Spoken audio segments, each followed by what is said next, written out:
This meta passing setup destroys every single coverage in the game. The play is Seattle in the formation gun bunch strong offset, and this comes from our Commander's offense game plan on playbookprofessor.gg. Now before the snap, the only adjustments are to put our tight end on a drag and put our running back on a streak. Now this play does have a built-in half slide to the left, which is not usually ideal for us, and so if you want to cancel that out, you're going to hold down LB or L1 for the pass protection menu, and then press down on the left stick for base, and you can see that when we look at the play art again, that half slide is gone. And so while it's up to you, if you have time before the snap, I would recommend base protecting to cancel out that half slide. Now, after the snap, the first read is going to be our outside bunch receiver on this wheel route, and we're looking at him right away. And if your opponent is playing off and not guarding him, you basically just throw it in the flat. You can get some really easy yards on the outside. You always have to peek it. Oftentimes you won't throw that, but you always have to peek that throw just in case. Now the second read is going to be our tight end on the drag, and again, zone coverage, just like a stock cover 3 right here. As we know, those drags will do really nice at getting underneath the linebackers and the hook zones.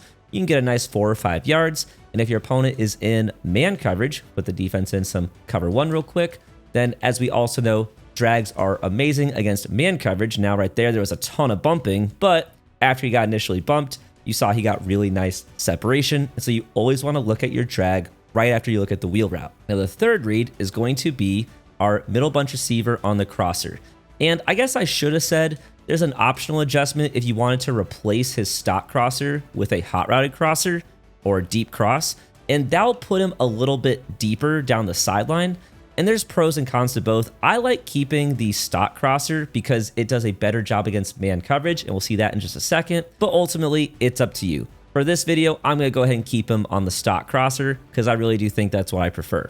But if your opponent starts shading down because they're worried about your tight end drag attacking the flat route on the left side, then you're gonna see that if our pass rush or our O-line holds up against the pass rush, then that's a super easy flood concept along the sideline. And the shallow cross gets across the field really fast. I really love how fast this route gets across the field. And if we go look at some man coverage, you're gonna see that this is an amazing route against man coverage as well. If we just snap this ball and hold on, we had to baseline, I had a full slide on for some reason. There we go. And against man coverage, you're gonna see that he's just gonna absolutely cook that guy. And this isn't even a particularly good receiver. Whoever 85 Brown is for the Commanders, not very good, but that crosser is cooking man coverage every single time.